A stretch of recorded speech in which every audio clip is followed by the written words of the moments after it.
तीसरा फायर निकलता है तो मोहतरमा बेनज़ीर भुट्टो गाड़ी के अंदर एक पत्थर की तरह गिर जाती है। बिस्मिल्लाहिर्रहमानिर्रहीम, अस्सलाम वालेकुम। आपका मेज़बान गुलाम दस्तगीर आपकी खिदमत में हाज़िर है और आप देख रहे हैं डेली कश्मीर। ये बात है 26 दिसंबर 2007 की, जब मोहतरमा बेनज़ीर भुट्टो एक लॉन्ग ड्राइव के बाद जरदारी हाउस इस्लामाबाद पहुंचती हैं। मोहतरमा थकी हुई होती हैं और इसी दौरान ISI के सरबराह मेजर जनरल नदीम ताज का उनको पैगाम मिलता है, जिसमें नदीम ताज कहते हैं कि उन्हें किसी अहम मौजू पर मोहतरमा से फ़ौरन मिलना है। इस पर साबिक़ वज़ीर आज़म पाकिस्तान मोहतरमा बेनज़ीर भुट्टो फैसला करती हैं कि वो 2 घंटे सोएंगी, रेस्ट करेंगी और इसके बाद ताज से मुलाकात करेंगी। तकरीबन रात के 1:30 बजे मोहतरमा बेनज़ीर भुट्टो और ISI के सरबराह नदीम ताज के दरमियान मुलाकात होती है। इस मुलाकात में नदीम ताज और बेनज़ीर के अलावा सलामती के मशीर रहमान मलिक भी मौजूद थे। नदीम ताज मोहतरमा बेनज़ीर भुट्टो को बताता है कि इस दिन उन्हें कोई कत्ल करने की कोशिश करेगा, जिस पर मोहतरमा बेनज़ीर भुट्टो कहती हैं कि अगर मुझे कोई कत्ल करने की कोशिश करेगा तो तुम इस खुदकुश बमबार को पकड़ क्यों नहीं लेते।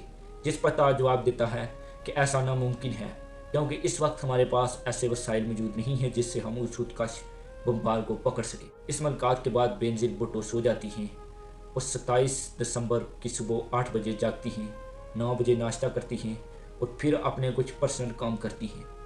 तकरीबन 1 बजे दोपहर का खाना खाने के बाद अपने पार्टी के साथियों के साथ मिलकर शाम को लियाकत बाग में होने वाले जलसे की तकरीर को हतमी शक्ल देती हैं। इसके बाद मोहतरमा बेनज़ीर भुट्टो गाड़ियों के काफ़िले की शक्ल में लियाकत बाग की तरफ रवाना होती हैं और तकरीबन 3:30-4 के दरमियान मोहतरमा बेनज़ीर भुट्टो लियाकत बाग पहुंचती हैं। मोहतरमा बेनज़ीर भुट्टो 4:30 के करीब खिताब करती हैं और आधा घंटा खिताब करने के बाद वापस रवाना हो जाती हैं। इनकी तकरीर के बाद पूरा लियाकत बाग बेनज़ीर जिंदाबाद, बेनज़ीर जिंदाबाद, वज़ीर आज़म बेनज़ीर, वज़ीर आज़म बेनज़ीर के नारों से गूंज उठता है।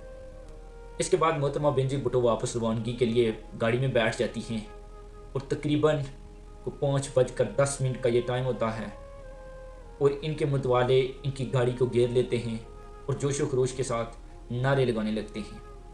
इनके नारों के जवाब देने के लिए मोहतरमा बेनज़ीर भुट्टो गाड़ी के अंदर खड़ी होती हैं और गाड़ी के छत से मोहतरमा बेनज़ीर भुट्टो अपना सर बाहर निकालती हैं। इसी दौरान सुबह से मोहतरमा बेनज़ीर भुट्टो पर हमला करने के लिए तैयार बलाल नामी खुदकुश बमबार मोहतरमा बेनज़ीर भुट्टो की गाड़ी के करीब आता है और तकरीबन 1 ही सेकंड के करीब टाइम में 3 से ज़ायद फायर करता है और तकरीबन जब तीसरा फायर निकलता है तो मोहतरमा बेनज़ीर भुट्टो गाड़ी के अंदर एक पत्थर की तरह गिर जाती है। बलाल नामी दहशतगर्द खुदकुश बम को फोड़ देता है, जिससे गाड़ी के चारों टायर फट जाते हैं और काफ़ी ज़्यादा वहाँ कारकुन शहीद हो जाते हैं और ज़ख्मी हो जाते हैं और एक एमरजेंसी की सूरत वहाँ पैदा हो जाती है। नायदा खान जो मोहतरमा बेनज़ीर भुट्टो के साथ ही गाड़ी में बैठी हुई थी, उनका कहना था कि जैसे ही गोलियों की आवाज़ आई मोहतरमा बेनज़ीर भुट्टो गाड़ी के अंदर गिर गई और उनका सर मेरी गोद में आ गिरा। मोहतरमा के सर और कान से बहुत ज़्यादा खून बह रहा था।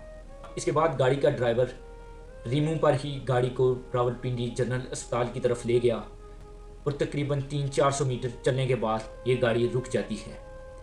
नायदा खान कहती हैं कि हमारे पास उस वक्त टैक्सी के अलावा कोई और चारा नहीं था और हम किसी टैक्सी को पकड़ने के लिए वहाँ रुक गए। इसी दौरान वहाँ एक जीप आती है और हम मोहतरमा बेनज़ीर भुट्टो को उस जीप में डालकर अस्पताल ले जाते हैं। वो जीप मोहतरमा बेनज़ीर भुट्टो के साथी श्री रहमान की थी।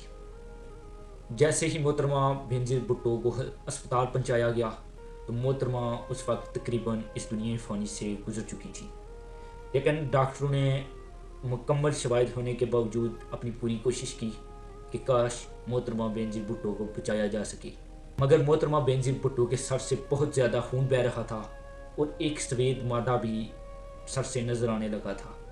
तकरीबन शाम के 6:16 पर मोहतरमा बेनज़ीर भुट्टो को मुर्दा करार दे दिया गया, जिस पर सारा मुल्क, सारी दुनिया में कोहराम मच गया और हर तरफ रोने और चीखने की आवाज़ें ही सुनाई देती रही। 28 दिसंबर की रात 1 बजे मोहतरमा बेनज़ीर भुट्टो की मैयत उनके शोहर आसिफ अली जरदारी के हवाले कर दी गई, जो भी चंद ही मिनट पहले दुबई से वहाँ वापस आए थे। जब आसिफ अली जरदारी मुल्क वापस पहुँचे तो उन्हें बेनज़ीर भुट्टो के पोस्टमार्टम की इजाज़त मांगी गई, जिससे आसिफ अली जरदारी ने इनकार कर दिया। 28 दिसंबर सन 2007 को मोहतरमा बेनज़ीर भुट्टो का एक तारीखी जनाजा पढ़ाया जाता है, जिसमें पूरे मुल्क से लोग शिरकत करते हैं और गड़ी खुदा बख्श में मोहतरमा को सुपुर्द-ए-हक कर दिया जाता है। अपने मेज़बान गुलाम दस्तगीर को दीजिए इजाज़त। अल्लाह ने के बाद।